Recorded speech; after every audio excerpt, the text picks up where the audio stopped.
Yes, good evening, everyone. So today we'll be discussing role of international environment governance in formulation of national policies.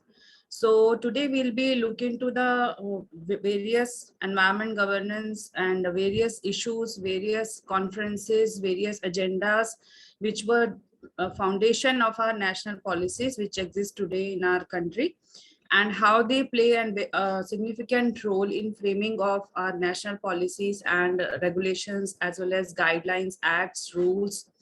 So that will be our today's discussion topic. So coming to outline of the presentation, they will be discussing regarding the political ecology and how the politics of environmental science have emerged and how they have helped into framing of Agenda 21 and Millennium Development Goals, and how ecological imperialism has helped us to further go about green policies and corporate social responsibilities. And we'll be discussing the current issues and current examples which I have practically gone through during various implementations of projects of international importance and through various funding agencies like World Bank and ADB. So how these international policies have actually played a role in our national level projects, that we will also discuss. So what is a policy? So it is basically a deliberated plan of action. It is not what is actually done, but it is rather a procedure or a protocol. It is basically an SOP for framing of plan of actions, which will help us to guide our decisions and to achieve rational outcomes. So basically, these four objectives are incorporated whenever we define a policy. Okay, so policy is basically a deliberated plan of action which guides our decisions to achieve some rational outcomes which we have already defined before we define a policy. Okay, so before defining a policy, we have to define what kind of outcomes we want to achieve, whether we want to have long-term outcomes or short-term outcomes, or what will be the attributes of outcomes, or what will be the attributes of our activities which we actually want to implement on the ground in reality, in practical situations and at local level. So by the time we will reach to the end of the presentation, you will realize what is this policy definition and how it actually gets framed in different kind of situations, and different kinds of attributes are used for framing this kind of policy. So it is basically a process of making important organizational or national decisions, and it includes identification of different alternatives. We have to take care of all the alternatives which actually exist in reality, in ground situation, and out of those alternatives we have to identify certain programs or priorities, and then we have to choose what impact they will have. Through their impact also, we have to define the policies outline and policies clauses. And then we have to see what kind of policies can be understood as political, as environmental, as management, financial, or administrative schemes can also be implemented through our policy decisions. And basically we have been running all our businesses and in a very uneconomical, unsustainable manner. So global economy all over the world, economical decisions were taken just in the interest of getting good profits rather than maintaining sustainability of systems. So future predictions of an economic and political crash of our systems have led to defining of environmental policies. We need to set ecology at the center of politics and policy making, not around the edges. So there is a need of proper understanding of environmental issues and how these issues can be integrated into our economical decisions and can become a part of our environment policies that we need to study. That is the requirement of environmental policies. So basically in this unit, By the end of this unit, you will be able to understand the concept of political ecology, ecopolitics, and eco-imperialism. Then you have elaborated idea about Agenda 21 and its outcome. And we need to discuss the green policies and appropriate framing of problems for sustainable development. So it is a very widely debated theme, political ecology. If we talk about it, the debates concerned about social and political conditions which are surrounding the causes, experience, and management. So there are different approaches. By the term political ecology, many things come in our mind. Okay, because politics itself is a very wide subject. It relates to social issues, it relates to our societies, through people, to communities, to our businesses. So, and ecology is again a very multidimensional subject. So there have been different approaches to define this term political ecology. And what are the different approaches we'll be discussing? So first approach is that political ecology is equal to concerns of ecology plus political economy. Okay, so it basically encompasses the constantly shifting dialectic between society and land-based resources. Sometimes society is given preference, sometimes land-based resources are given preference, and how different classes and groups of society give different preference to these land resources. Okay, so that is the linkage between political ecology from one perspective. Then from another perspective, it is called politics of ecology. Okay, so in the sense, when we refer to politics, it refers to some kind of activism, it refers to some kind of revolutionary idea. So in this second definition of politics of ecology, we sense the political activism in favor of green environmentalism, in favor of sustainable ideas. Okay, so it is both a set of theoretical ideas as well as the movement which is actually taking place in ground, in practical situations, through people, through NGOs, through societies, through groups, through movements. Okay, and then third is the use of ecology as a metaphor. Okay, ecology basically, whenever we say ecology is disturbed, so we say that our environment, our interconnectedness around us is disturbed. Okay, so in that way, in that perspective, it is also used as an interconnectedness of political relations. So in this way, there is a metaphor which was adopted by Bruce M. Russett in 1967 in his first book of political ecology. So he gave another perspective of use of ecology. Fourthly, there is a Marxist debate. Okay, so there is a debate that there has to be a natural order of existing things. And there is a natural human nature relationship which has been existing through centuries. So that relation among people pertain to nature, and these are called productive forces. So that is another idea given by Marxist, which debates materialism, which debates consumerism, and which propagates justice for all kind of living beings, for all kind of societies, for all kind of nations, developed and developing. And then there is a use of political ecology, which sets into inquiry of political forces, conditions, and what kind of situations and what kind of ideas can lead to environmental change. So that inquiry is another perspective to look into a political ecology. So whatever perspective you may adopt, there are different perspectives, and these perspectives are discussed with you, because sometimes we get a wrong idea by the term political ecology, and when we define policies, this term is regularly used in making policy decisions. So you have to understand the essence and perspective of different ideas while making a policy decision. So how it emerged? It emerged in 1970s when ecological movement became a political movement. Okay, and when there were demands of ecology, not just sectoral from industrial or agricultural or institutional, these are different sectors. So there were demands of ecology by local people as well.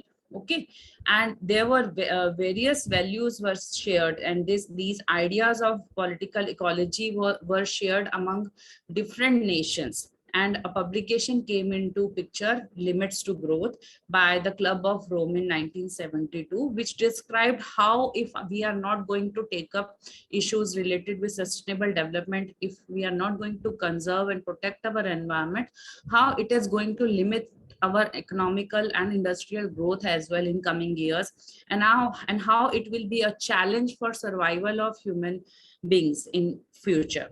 Okay, so this publication again set a background. It set a ground for different communities, for different scientific communities to demand for cultural activities which are related with international eco-environmental governance. And they started to identify the risk which are being posed by industrial growth, and they started demanding a holistic view of framing of projects, framing of policies, framing of guidelines which can help to grow interrelationship between population, food production, and industrialization. So it has to be a holistic picture. We don't have to just look into the interest of industry, or into the into just interest of non-renewable resources.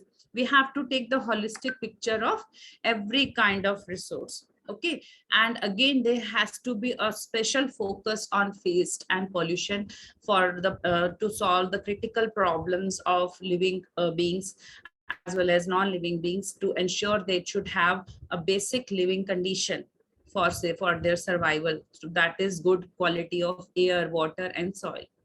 So first time environmental degradation was provoked by economic growth, and everybody realized by this publication of Limits to Growth that there has to be a questioning of pollution problems. Before that, no one ever thought or discussed about the pollution problems at an international platform.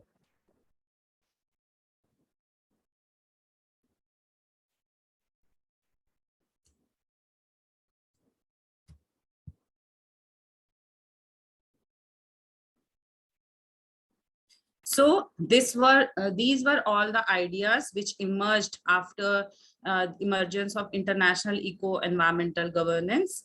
And there was social ecological movement, there was international political agenda, there was deep ecology, there was green movement, and clean and green technology. So these were all the products of international debate and international discussions which started after this publication. So we'll be discussing each of these. What does it mean? What does the first category of deep ecology means? Okay, so first category, deep ecology, is based on the challenges that separates between humans and nature. Okay, but actually this was the heart of modern humanism, and it has to be not anthropocentric, it has to be ecocentric. So nature has to be the center point, pivotal point, around which everything needs to be decided, everything needs to be constructed. So deep ecology remains a fairly marginal wing of the green movement, because of its tendency to refuse to consider economic policy. So by the time other policies, other concepts were introduced, deep ecology lost its significance. Then again, there was a social ecology movement where deep ecologists and social ecologists, they maintain an anthropocentric active. What is anthropocentric active perspective?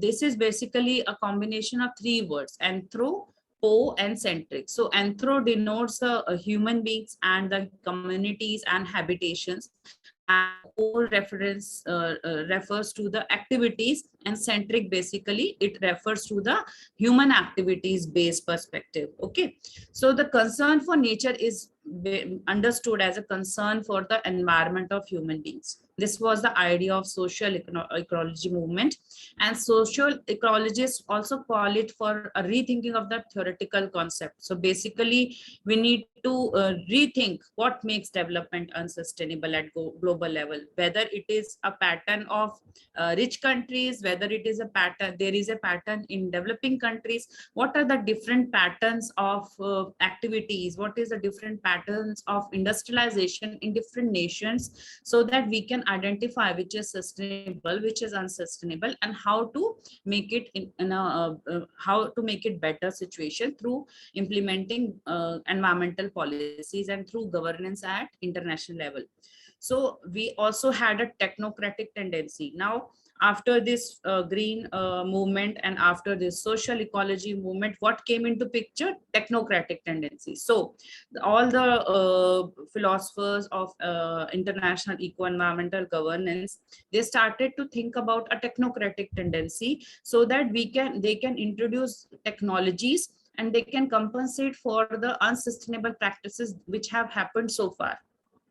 So it was basically focused on production methods and life standards, which can be improved through better technologies, through production methods, and they could have better environmental standards, especially in richer countries which do have enough resources to invest in technocratic tendency, because developing nations are still surviving for fighting poverty and fighting the illiteracy in their countries. But developed nations and richer countries had enough resources to invest in technocratic tendency, to invest in this tendency of green movement.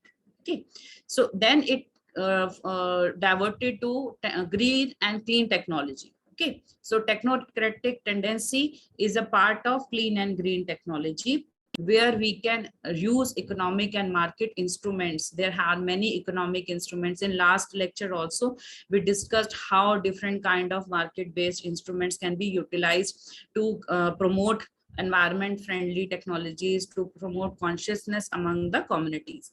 So if you haven't if you still have any doubts about market instruments, you can go back definitely to the last lecture we had.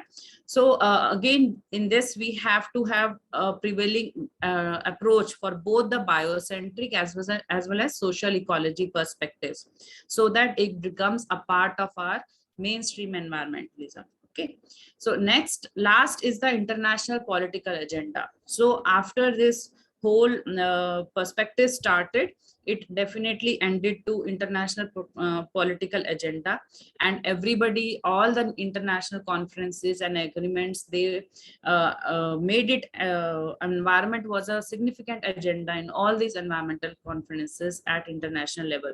So it was a major political issue as well as international political agenda by the time till we came to the end of 1980s.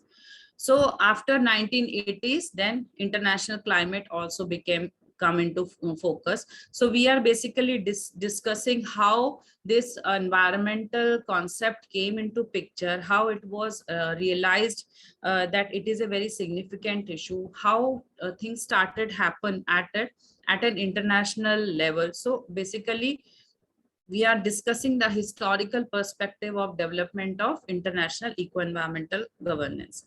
So after 1980s, we started to observe that there is a debt crisis which is affecting developing nations, and their role and participation in international forum was very much threatened, because if they are going to participate in all these environmental conferences and take part and make a mandate for implementation of certain technocratic advances, so definitely they have to invest more resources in environmental conservation and sustainable development. So international commissions established global proposals to promote peace and development, such as branded commission. So this commission again started to prepare a comprehensive report on the situation of environment at the global level. So this was the first comprehensive report which identified all the major global issues which exist at international level. So after this Brand Commission came into picture, there was a Brundtland report which was prepared by this commission, which had promoted the view of global environmental degradation. So it also discussed how economic disruption and political tension this environmental degradation continues for a longer period. So it was also identified as a threat to sustainable development, and economic disruption can be caused due to global environmental degradation. So in 1992, in Rio de Janeiro, United Nations Conference on Environment and Development was taken place, and official institutionalization of environmental issues was done. And 28 years later, in 1972, after 1992, 28 years later, Stockholm Conference on Human Environment took place. Okay. So after Rio, environmental considerations became incorporated into development. And Millennium Summit, when it happened in September 2000, they were all major and international representatives from every country was there, and all the leaders pledged that the world would achieve measurable improvements in the area of human development by 2015. So actual activity, actual work on ground started in 2000, when all the leaders pledged that they are going to guarantee that they will achieve measurable improvements. So there has not to be a subjective kind of thing, but an objective achievement will be discussed by the time of 2015 comes. So Agenda 21 was laid down. So after this United Nations Conference on Environment and Development, and it was result of this conference that this Agenda 21 came, and it is a very comprehensive document. It is a 700-page global plan of action. Okay, so it in this 700 page, now Agenda 21, as the name denotes, there are Agenda 21 has two words. One is agenda and one is 21. So 21 denotes 21st century. It doesn't denote 21 plan points of action. It denotes 21st century, and agenda is basically the points which have to be tackled, the points which have to be covered over again next 15 years, from 2000 to 2015. So it laid down targets, it laid down activities, it laid down programs which have to be implemented, and all the countries and all the global leaders, they committed that they will be achieving measurable outcomes by the year 2015. So it was a 10-day conference from 26 August to 4 September 2002. So basically, this Agenda 21 is a non-binding agenda, and it is voluntary. It is basically an action plan of United Nations. Okay, so it is related with sustainable development. It is a product of United Nations Conference on Environment and Development. So these are key points of Agenda 21. So starting with principle 1, so you might feel that some of the Agenda 21 principles, they are overlapping each other. But if you try to understand the essence behind every principle, so it starts with the basic principle. It starts with the principle which is universal, and then it goes back, it goes further to deeper understanding and deeper scientific implementation of these activities at ground level. So if you see, after every after discussion of all 5 principles, every 5 principle, I will give you a slide which summarizes how it has changed over from principle 1 to 5, so that you can try to memorize it, and after looking at this lecture, you don't need to go back again and study all these principles. So it will help you in memorizing and understanding in a better manner. So principle 1, as you will be able to see, that it is basically human beings are at the center of concerns for sustainable development. It is a basic theory of environmental revolution or environmental movement, that we have to realize that human beings are at the center of all concerns for sustainable development. If we are not going to take care of sustainable development, even human beings are not going to exist.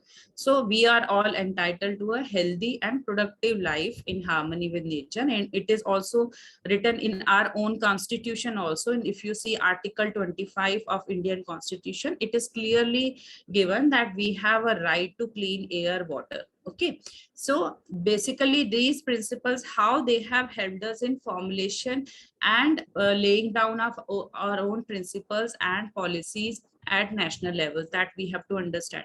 So again, this from principle 1 to 2, when you see, from principle 1, human was basic at the center of all sustainable development, basic concern of sustainable development. In principle 2, we have identified that every state should have a right to exploit their own resources, but do not cause damage to others. Okay, so it is in continuation to 1 only. If you are going to respect one principle 1, then you will definitely understand principle 2. Okay, my resources are my responsibility, but others resources are also not to be damaged. They are also, if they are not under my jurisdiction. That is principle 2. So in principle 3, we have that there is an equitable requirement of distribution. There is need to development which meets all the requirements in equity manner. Okay, so we have to take care of our own and future generations. So that is principle 3, which comes after principle 2. So you can see a proper way of going from a proper flow of principles and philosophies and ideas from basic to the sustainable development philosophy, where we have to look into not just our environmental needs, but also for the we have to care for the future generations. Then comes principle 4, that again refers, because in principle 3 we have discussed sustainable development, how we have to take care of our own requirements and again ensure that future requirements are also met, they are not compromised. So in order to achieve that, we need to have environmental protection, and it should be a part of development. Okay, it should not be considered in isolation. That is principle 4. Principle 5 is how we can do that. How can we make a part of development? How can we ensure that development and environmental protection are integrated? Because only when we can eradicate poverty, only when people can cooperate with each other, only when we can decrease the disparities in standards of living. Because if there are people who are still fighting with poverty, they will not take care of environment. That is again discussed in Kuznets curve also. So until a time comes when, until a plateau comes when all the community members, they are able to achieve their basic living requirements, till that time they are not able to contribute resources for environmental protection. So for that purpose, we need to eradicate poverty and people shall cooperate. So basically, from first principle, we have moved to fifth principle, humans are at center. Then we have rights of states, where we have to take care of our own resources and do not harm others' resources. Then we have right to sustainable development. We have to take care of our own resources as well as look into the fact that future generations should not compromise on their standard of living. Then we have to take care of environmental protection as well as development hand in hand. And we have to take care of people's cooperation, that we can do only through eradication of poverty. Okay. Now coming to principle 6. We have this special situation and needs of developing countries. So after we have discussed fifth principle, where we have to look into people's cooperation, we also identify, okay, there has to have eradication of poverty. So what needs to be done? Developing nations, particularly the least developed, they have to be given a special priority. Okay, so international actions should be there in the field of environment. So to implement this agenda 21 principle 6, funding agencies like World Bank, United Nations Women, UNICEF, as well as Asian Development Bank or Japan International Cooperation Fund, or there are many other agencies also. German GEF is also there, German GTZ is also there, German technological advances are also there, which are helping in our country's development and better environmental solutions for the problems we are facing.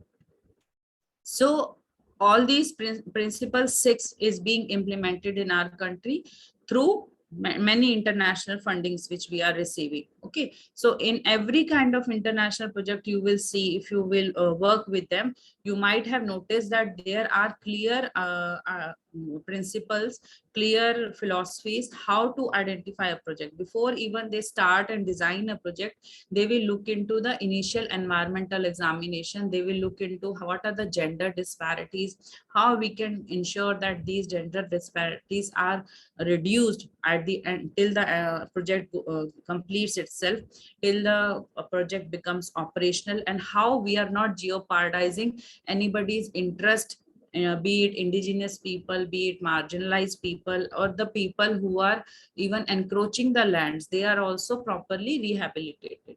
So that principle 6 is actually practically implemented in many international projects. So when we then, after we have discussed that we need special priority for developing nations and least developed nations, comes the principle 7. So principle 7 again tells you, okay, when you have to do, when you have to give priority to certain nations, how it can be done. No single nation can take responsibility of all the least developed nations. So we have to make a global partnership where we can conserve, protect, and restore the health, and how different contributions to environmental degradation can be done with differentiated responsibilities. So developed countries have to acknowledge that they have more responsibility towards helping developing nations. Okay. So in principle 8, we have sustainable development and higher quality of life, and states should reduce, eliminate unsustainable patterns. So when states starts to cooperate, all the different nations start to cooperate, they have to eliminate unsustainable patterns of production.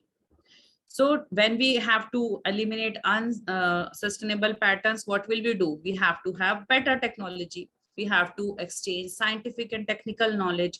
So states should cooperate to strengthen endogenous capacity so that they can help in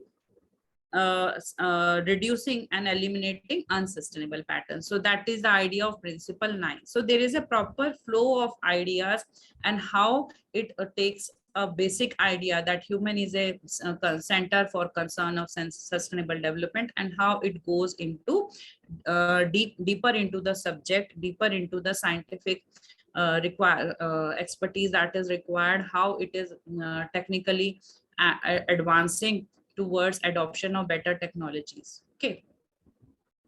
Then comes the principle 10, where each individual shall have appropriate access to information. So there has to be effective facilitation and encouragement of public awareness and participation. So that is the reason why all the projects, why every kind of activity of Swachhta Abhiyan or every kind of activity is again related with public awareness. Even we are implementing plastic waste management guidelines in many states, and again we have to do number of IEC activities, information, education, and communication activities, so that people are well aware about all the guidelines before even we ban plastic, before we ban single-use plastic, or before we implement environment impact assessment guidelines.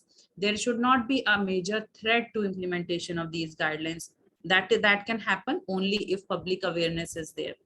So after these 10 principles, again, we will look into how we have progressed from needs, from identification of needs of developing countries to spirit of global partnership, then to eliminate unsustainable patterns, to strengthen endogenous capacity building, scientific knowledge and technical background, and how it can happen, participation of all, so that public awareness is there and every person is participating in all these activities. Then we come to principle 11, which is, if you want everybody to participate, there has to be have certain standards and certain objectives which need to be fulfilled. Okay, so every industry has to manage its activity as per environmental legislation, as per environment impact assessment, consent to operate, consent to establish, groundwater rules, hazardous waste management rules, biomedical waste management rules. So every industry has a set of environmental guidelines and legislations to abide by, so that it doesn't cause any kind of pollution haphazardly to the haphazardly damage to the environment through its activities. Okay, so it has to be responsible, it has to be aware through a knowledge about environmental legislation. In principle 12, we have cooperation to promote and supportive and open international economic system. We need to have a trade policy measure. Unilateral actions have to be there so that all the challenges of transboundary pollution, for example, the Indus River, which is being shared between India and Pakistan. So if we want to damage the economy of Pakistan, and if we pollute our Indus River, which is going to Pakistan, or Pakistan damages its surface water resources, or introduces some biodamaging polluting element, so that will not be accepted under principle 12. Okay, so in principle 12 we have to understand that these air, water, soil, even ecological resources, even biodiversity, it is transboundary, and all these global environmental problems should be heard on an international consensus basis. Okay, so in principle 13, we move on to national law. Okay, when we have identified that there should be environmental standards, when we identified there has to be a supportive and open international economic system, trade policy have to be there. So definitely there will, following these will be a national law regarding liability and compensation. So that's why we have Public Liability Act in India, so that the person who has made any damage to the environment can compensate for that damage to the community as well as to the non-living beings. It should give some measures for the remediation of the pollution it has caused. So states should also cooperate in an expeditious manner. If some damage is caused from one boundary to another at international level, then also there has to be a guideline for paying of liability, and for making that country liable for the damage caused, and paying compensation to the country who has been facing those damages.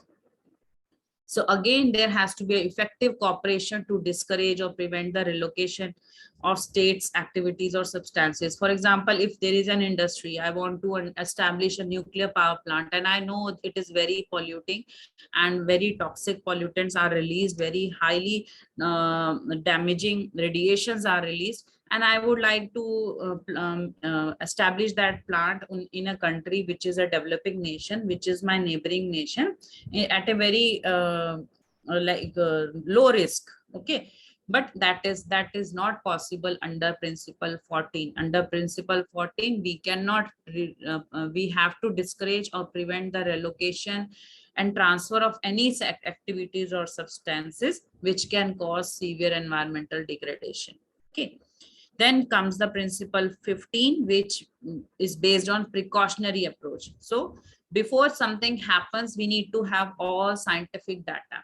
So if I am getting all baseline data, how this industry is going to work, what will be the kind of pollution which will happen when this industry is operational, I will be able to plan better mitigation measures whenever that industry is operational. I am going to plan better grievance redressal system. I am going to prepare an emergency response system. I am going to make everyone realize and aware that there is a earthquake possibility in this area, and there has to be a disaster management plan. So all those issues can only be resolved only if we have a baseline data, full scientific certainty that the things will go only this way, and how they can be managed if this thing goes wrong. Okay, so from principle 11 to 15, how we have moved on.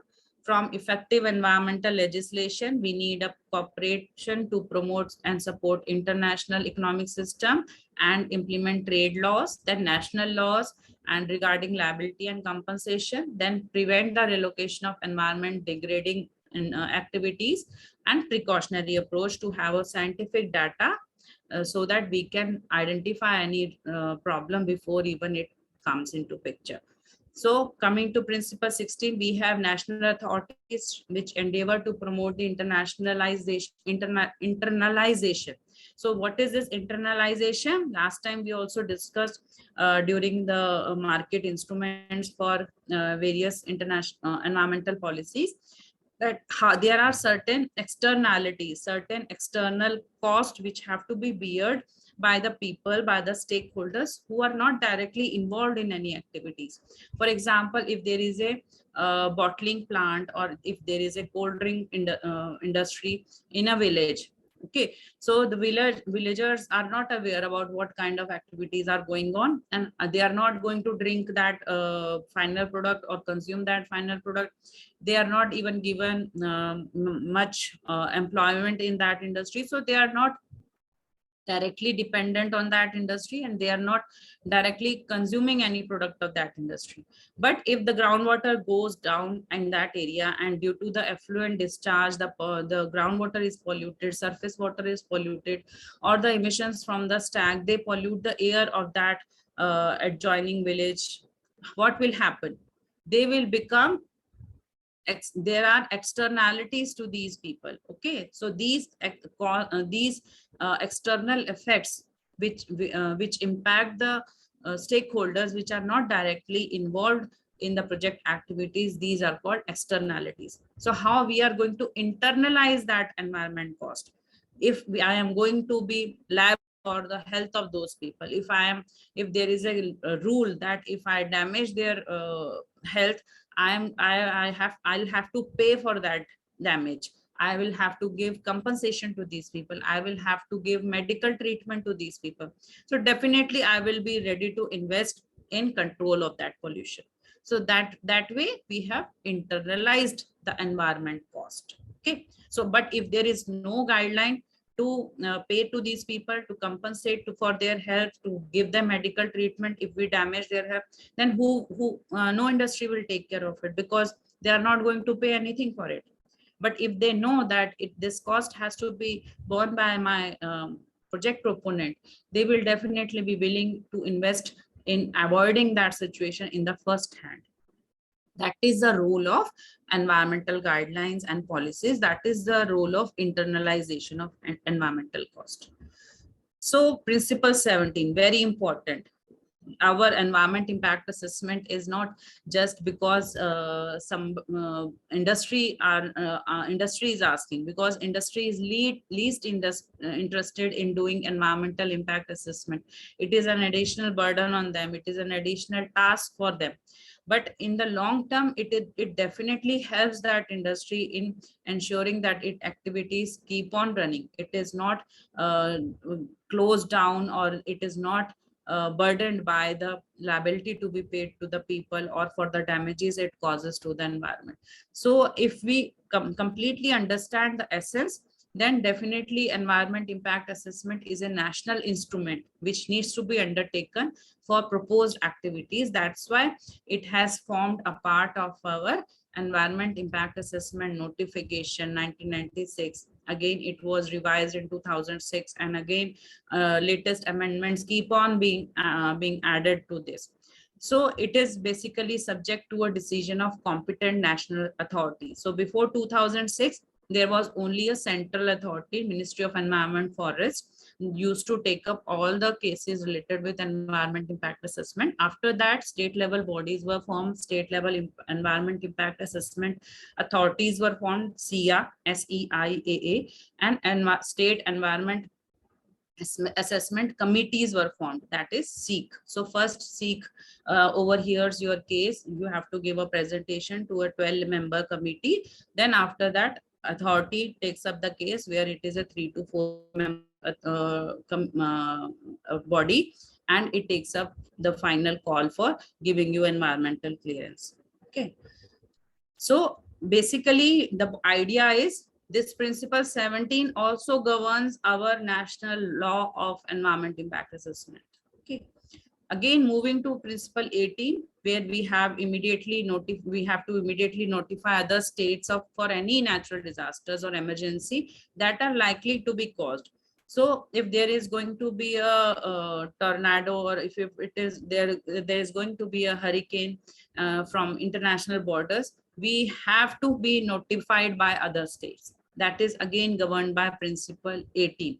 And for example, there are many natural disasters which has happened in many coastal areas of our country. So we get prior information from other countries before it is coming to our state, so that we can prepare ourselves in a better manner. We can implement our disaster management plan.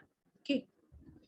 So again, Principle 19 tells you to give prior and timely notification to potentially affected states on activities which are going to have adverse transboundary environmental damage or effect. Okay, so if I have by mistaken or by mistake or by accident, I have released some effluent which is very toxic, and that river is being shared by other neighboring countries, I have to give them prior and timely notification, and so that they can avoid those adverse transboundary environmental effects. Okay, so if even if there is a release of some chemical compounds, or there is a leakage in my chemical industry, and that as per the wind direction and wind speed, that pollutant is going to be introduced in the air canopy of my neighboring state, then I have to give them prior and timely notification. It is governed by Principle 19 of Agenda 20.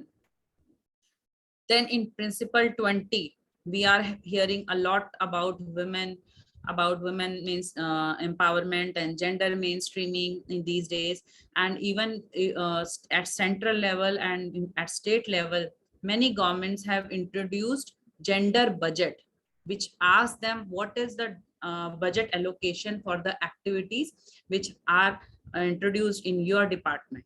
So that gender budgeting is also a part of major projects these days. And all international projects, be it ADB, GICA, as I've already listed out for you. So all those international projects, they are also having a gender mainstreaming and women empowerment objective to be fulfilled. And there has to have been, we have to submit quarterly reports for what kind of activities we have done towards fulfilling this objective in our project. Okay, so it is a very significant part, and it is not just theoretical knowledge that you have to gain.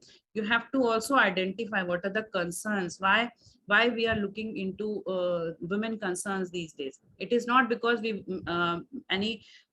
make to we are willing to make women better than men, but we are trying to make them at par with men, so that they can work together, they can move together in a parallel manner, and help towards the development of the nation, help towards the growth of GDP of the nation. Okay, because that population is also playing its significant role in making our community sustainable, making our resources more usable in a justified manner.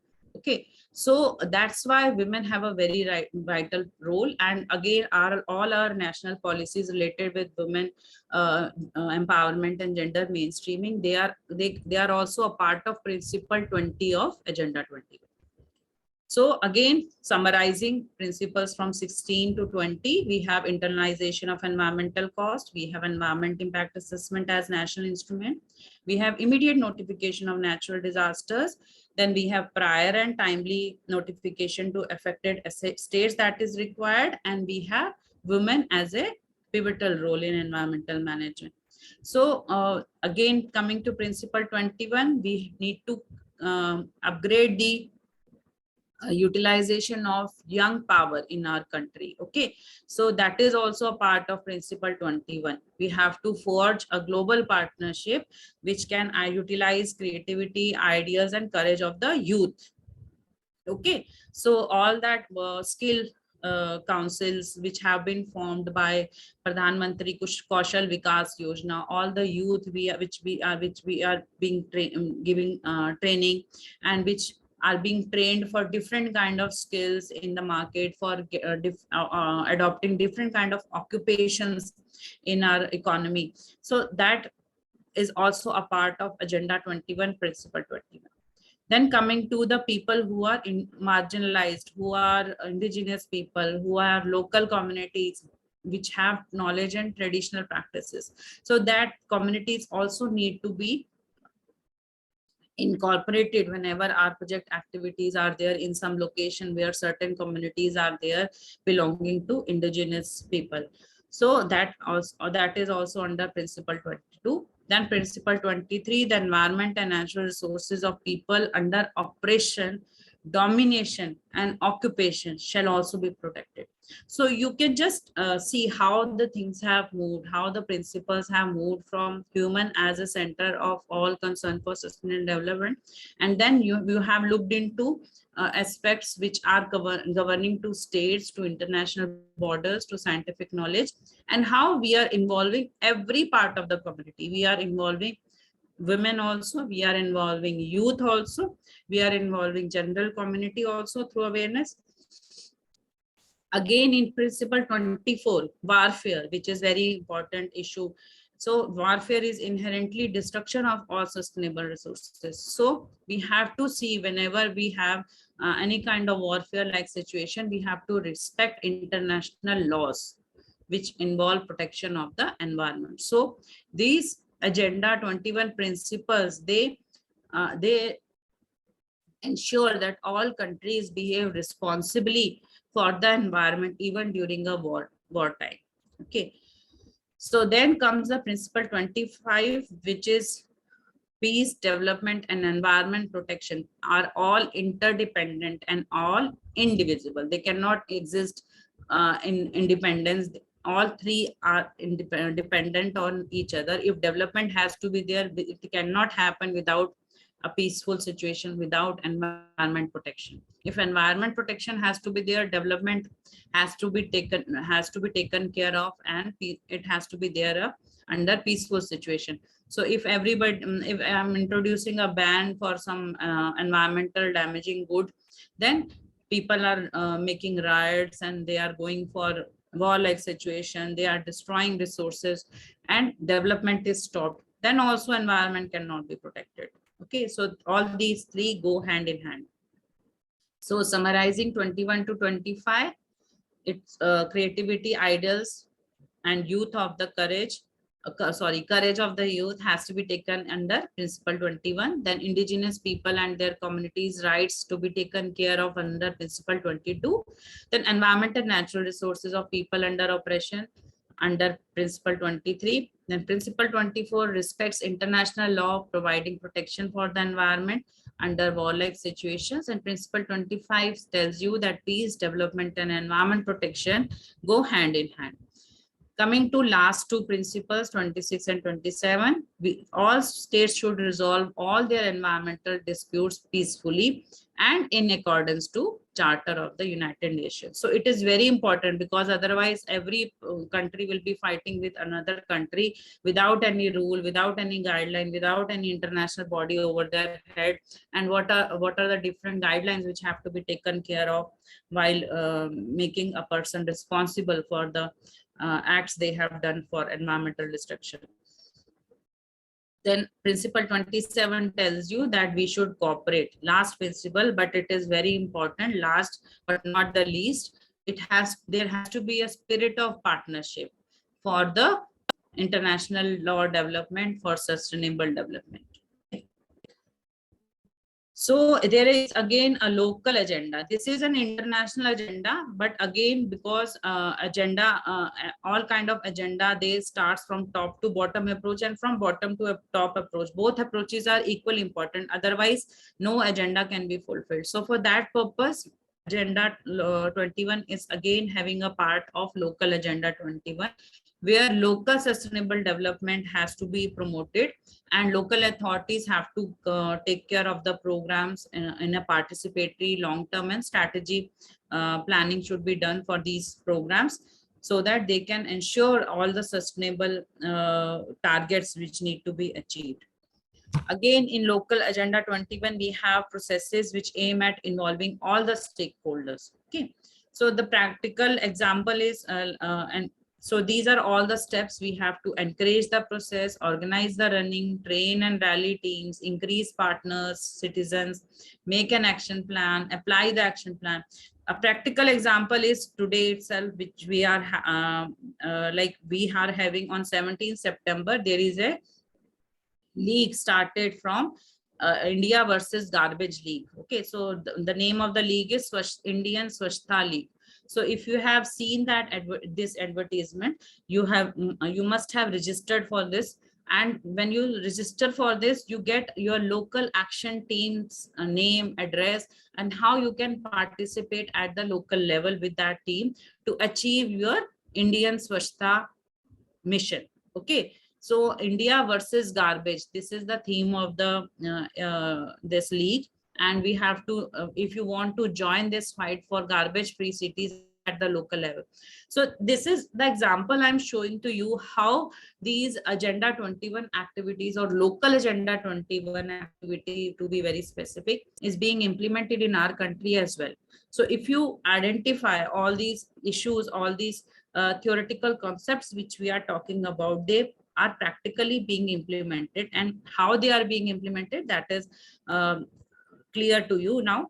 So you have, for further information, you keep your eyes open, you keep on understanding what are the different policies. You have to go through those policies and then relate it with the agenda 21 points, so that you can identify what is their significance, why are they being implemented. So again, we have Millennium Development Goal. In September 2000, the largest gathering of world leaders took place in the Millennium Summit at United Nations. So in this September 2000, there were representatives of 189 member states from the United Nations. So they met and they discussed what is to be done in future to ensure that there is achievement of higher living standards and growth, and new opportunities should be there, but there should not be a damage to the environment. There should be measurable improvements in the critical areas. So whatever we had discussed, whatever we had committed by 2015, that can be achieved. Okay, so for that purpose, sustainable development goals have been identified, and there are first goal is to eradicate extreme poverty and hunger. Okay, so all these goals, if you see, if these goals are achieved, all the agenda 21 points are also going to be achieved. So they are dependent on each other. If agenda 21 gives you an agenda of 27 points, this Millennium Development Goal gives you goals to achieve, to fulfill all those agendas. Okay, so that was an outline. That was our basic philosophy, how we look into future and how we ensure that sustainable development happens by attending to all 27 points of agenda 21. And these gives you practical goals in for every country, how they can achieve millennium development in a proper sustainable manner. So second goal is to achieve universal primary education. So you will see there are many educational policies and educational guidelines which are coming up every day for increasing literacy rate in our country. There are many government policies which are coming up to provide free meal in government schools, to provide education for all. So there is free education up to 5th class. Again, we are providing meals to children so that they are not having poverty and hunger. So first goal is also eradicated, extreme poverty and hunger is also eradicated, and then we achieve universal primary education also by introducing these schemes in our government schools along our throughout pan India. So we are then having target 3 is to eliminate gender disparity in primary and secondary education. How it can be done? So that we have equal share of girls and boys. We are improving ratios. Okay, then you have to reduce child mortality. Then only you can ensure that gender disparity is removed. Then you have to improve maternal health, then combat HIV, AIDS, malaria, and other diseases, ensuring environmental sustainability through different missions like reduce biodiversity loss, reduce CO2 emissions, then achieve improvements in life. So there are many policies you must be noticing. Now you have to relate all those government policies and schemes with these Millennium Development Goals. They are going hand in hand. They are not independent, they are interdependent. Okay, so then we have a global partnership for development also, where least developed nations are given special attention. That's why Asian and African countries are given most international funding project is launched. Okay, so most of the funding goes for developing nations from United Nations, different international bodies. And then there is achievement. If these this is achieved, all these millennium development goals are achieved, what are the achievements? We have made significant achievements by 2015. Now it is 2022. So that 2015 target was achieved by millennium development goals, and it is still continuing. It is not that it has stopped. Okay, so we have a major achievements, like in the same time China has halved its poor. The poverty, the population which was under poverty has is 50% in China now, compared to the 2000 statistics. But in sub-Saharan Africa it has reduced just by 1%. So it is, there are, these are the major risks of not meeting the millennium development goals by 2015. So then comes why some developing countries like Bangladesh have shown that it is possible to reduce child mortality with only modest growth. So they have rolled out inexpensive but effective interventions such as measles immunizations and polio vaccinations. So in our country, polio vaccination is emphasized so much. So there are reasons for that. Now we come to ecological imperialism. After we have discussed all this global agenda and how this international environmental governance started and how it is implementing activities, we will come to some terms which are used at international platforms like ecological imperialism. So it is basically two words, imperialism and ecology. So if you see what is imperialism, it is basically domination of territories. Okay, so when you do domination of some territories, it is the term is imperialism. So basically, when you do environmental aspects of political domination of territorial ideas and some subjugated people, then it is referred to as ecological imperialism. So it basically relates with the consequences to imperialism in environmental conditions and in under environmental processes. For example, if some external agency comes into any virgin area, like of some river valley project has to be established, some thermal power plant.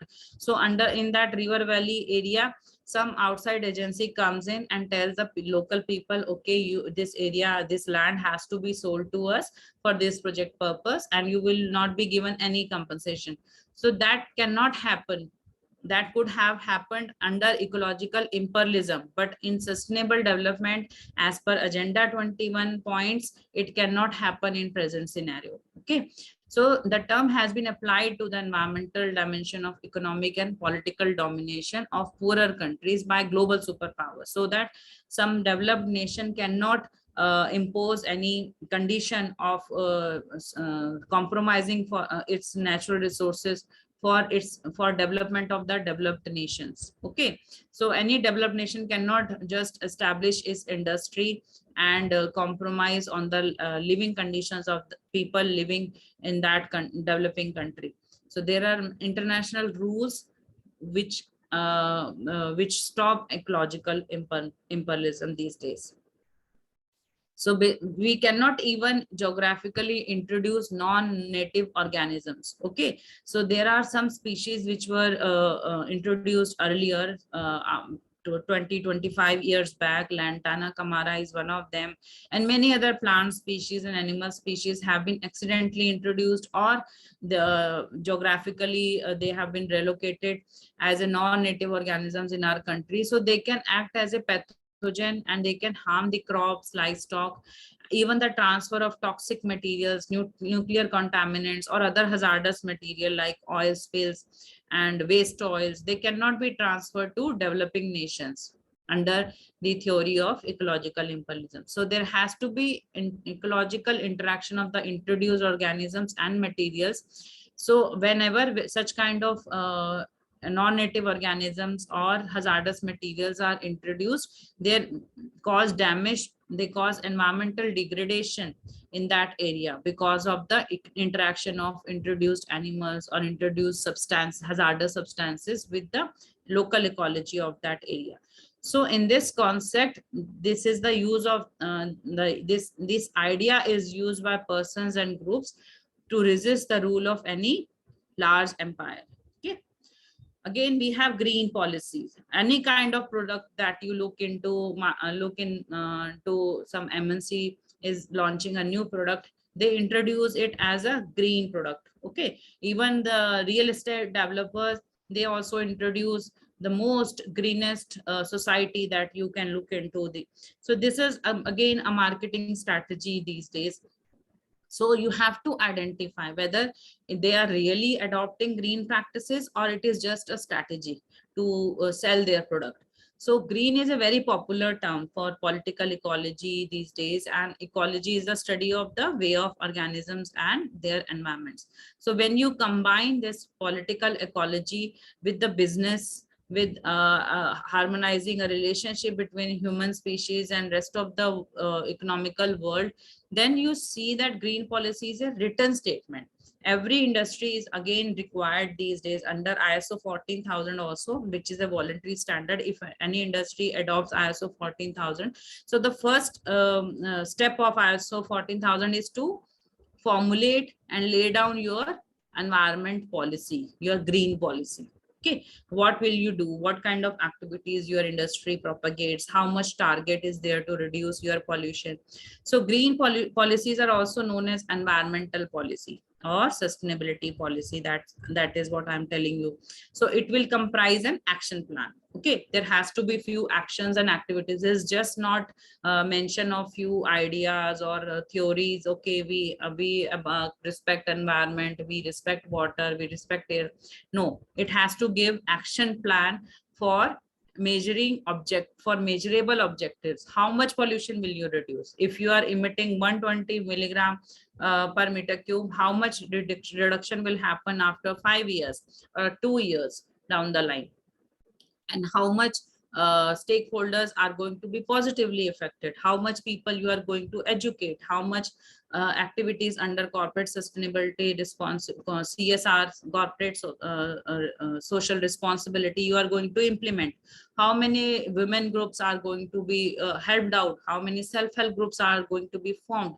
So all those action points, these are practical steps which need to be taken up to meet the objectives you have outlined. Okay, and you have to have identified indicators. Okay, I will say after 5 years I have done everything. Now how I am going to monitor it? I am going to monitor it through certain indicators. So you have to identify those indicators also in your policy for ensuring that your success is measurable. Okay, so if I am going to tell you, okay, I am going to there is a population of 2000 people in my vicinity of the project area, and out of those 2000 people there are 900 women or 800 women, and I have formed around 40 self-help groups. Okay, with 20 or 30 people, women in each group, and they have been given some income generation activities. So that will be measurable. Okay, you have done something to eradicate poverty, you have done something to raise the standard of living of the people living in the vicinity of your project. So that is measurable.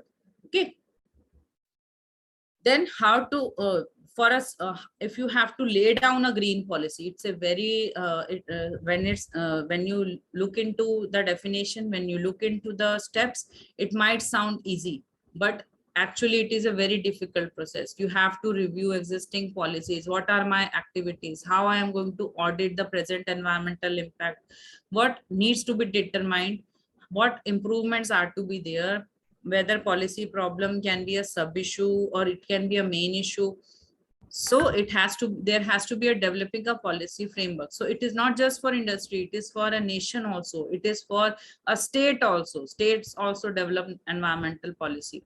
So when you frame a green policy, you have to make a framework for gaining an initial broad grasp of the related magnitude and characteristics of problems. Then you have to define and scale key attributes. What are those attributes which we are going to discuss?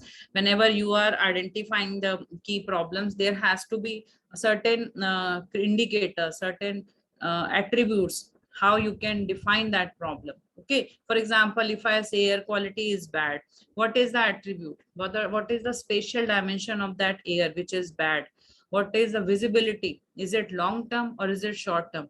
If the air quality is bad for 3 months in a year, for example, in Delhi, you see a smog situation from starting from November, December until January and mid-February, it sometimes keeps on continuing. So that kind of situation is a recurring situation. It is a health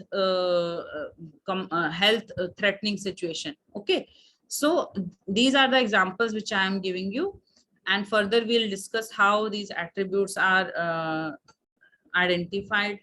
So basically, policy problem attributes and scale descriptors are under two categories. One is problem framing, the other is response framing.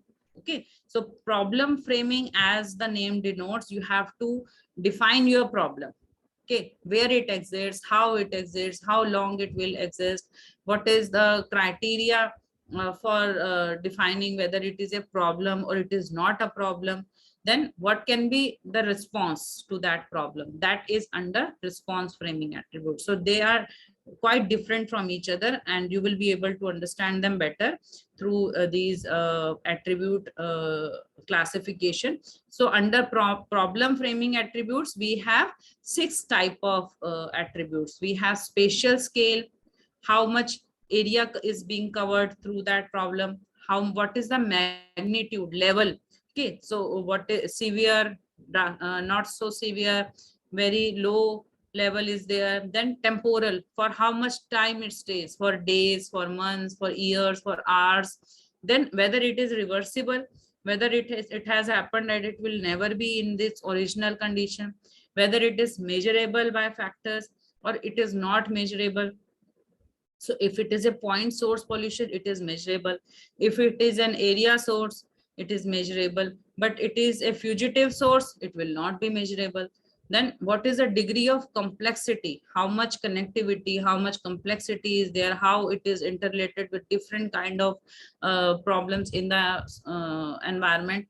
So that kind of attribute comes under problem framing. You have to define your problem from assessment of all these attributes. Okay, then response framing, what is the nature of cause? If you are if you identify nature of cause, you will be able to control whether it is relevance to the polity or not, then it is tractable or not, whether it is a public concern, whether it is existence of goals is there as per defined by our environment policy. Okay, so under spatial, we can have local scale, national scale, regional scale, international scale, then global scale. So those transboundary problems we were discussing, that will come under international and global. Regional problems, like we are discussing problem of smog, or national problems like climatic change is there, national disasters, natural disasters are there. Then local situation, there is a solid waste management problem in some area, there is a water scarcity, or there is a water pollution area, groundwater pollution is there, arsenic levels are high in some areas. So all those problems are local. Then magnitude, minor, moderate, or severe, or catastrophic. Then what is the impact on human systems, whether again it is minor, moderate, or severe. Then in the timing, again long term or short term. Okay, so reversibility is again whether if it is easily reversed and quickly resolved, it is inexpensive, but if it is irreversible, it is very expensive. Environmental cost will be high because of the higher externality. Okay, so again, if you see the Bhopal gas tragedy, many of the impacts on health of the people who were living in that area, they are still having those health impacts through generations. So again, there is a huge liability on the industry to those people. And again, measurability of factors and processes, whether it is a well-known risk, uncertainty is there, or ignorance is there. And then complexity, whether many different factors are involved, whether it is a linear situation or multilinear situation, or you have to use auto regression, statistical techniques and tools, where the number of parameters have to be interrelated, and a model equation has to be prepared. So there are different kind of methods you can study the attributes. And again, on the basis of those attributes, you have to define problems into three categories: micro problems, meso problems, and macro problems. So micro problems where attributes are placed at the lower end of each scale. Okay, these are very day-to-day challenges facing policymakers. So if you are able to understand all these issues, all these attributes, and all these principles of framing policy, definitely whenever you get uh, in touch with some higher level body, and whenever you are involved in some policy making procedure, you will be definitely going to play a major role and very effective role if you are going to understand this unit. So again, you have to identify these problems and you have to solve on case to case basis whenever it is a micro problem, such as environment impact assessment, effluent licensing, whether you have to introduce some new technology, whether you have to go for CTE, CTO. Then comes the meso problems. It is basically majority of the relevant attributes are in the middle range. They are not even though they are not high and they are not even low, they are moderate. So all those issues come under meso problems, where these problems are significant but they are not prominent in public agenda. Okay, so meso problems, they where decision is going to affect a larger number of micro problems. So micro problems, when they come together, it forms a level which is under meso level. Okay, then comes the macro levels, which is basically in the upper range, which are bigger issues of sustainability, which are multifaceted, complex, and there is highly connectedness to these issues, and they threaten to disrupt major human and natural systems. So we have three-way categorization, and many at times there is all these different meso, micro, and macro problems, they are amalgamated together. Okay, so you have to identify and resolve each of the problems as per their categorization. Then comes the corporate social responsibility. What is corporate social responsibility? It is basically, you can say, a part of local agenda 21. What a person, what an industry, what a MNC would contribute to the local economy, to the local community through CSR guidelines. Okay, so as per international definition, it is a program of action where firms objectives to maximize its profits, and at the same time it is going to contribute to the improvement of social welfare. So at many times you will see there are advertisement on TV and in media that this can if you are going to purchase a packet of this product, for example, I will not name any brand or company, but there are many brands which are marketing their products like this: if you are going to buy this product, we are going to donate 1 rupee on purchase of every product for the education of poor people. Okay, so all those issues are covered under corporate social responsibility.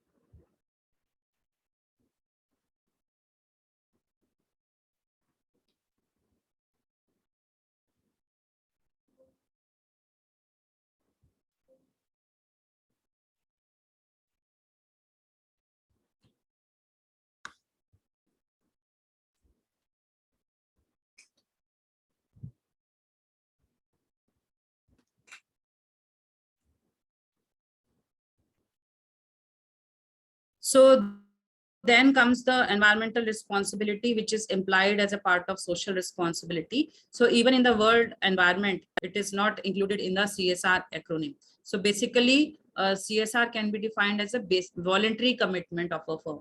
But nowadays, it is not a voluntary commitment in our country. It is basically, there is a guideline of CSR, and it is termed as corporate environmental responsibility, because earlier CSR guidelines were based that if a country, if a company is getting this much profit, out of that profit 2 to 4% is going to be given for the CSR activity, whether it is greenfield project, whether it is brownfield project. But now, as per the latest guideline of MOEFCC dated 30th September 2020, which we have corporate environment responsibility guideline, and there are this guideline is based on the investment. Okay, so earlier some companies used to deny for the 2% and 4% contribution to CSR in the initial stages, because they used to uh, uh, debate that we might not have that much profit which we have projected, and as per those projections, again CSR activities will be done only if we have that much profit. But now as per CER, it is based on the initial investment. So if your initial investment is 2 crores to 5 crores, there is different category. You will have to give 2%, then 4%. So it varies as per the investment of the project, initial investment of the project, and accordingly the project can identify and allocate financial resources, as well as make a CSR plan, which becomes a part of your environment impact assessment. And again, on the basis of that only, you will be given environment clearance, and that will also be a part of your environment clearance letter. So there are conditions in environment clearance letter. Those conditions have to be fulfilled, and every 6 months you have to give a report to MOEFCC regional office, as well as to the regional pollution control office. So these guidelines are being incorporated in our national policies and regulations as well. So that was a complete detailed idea and discussion on international environmental governance policies. Thank you so much for your patient hearing. So if you have any questions now, we can stop the recording and take those questions.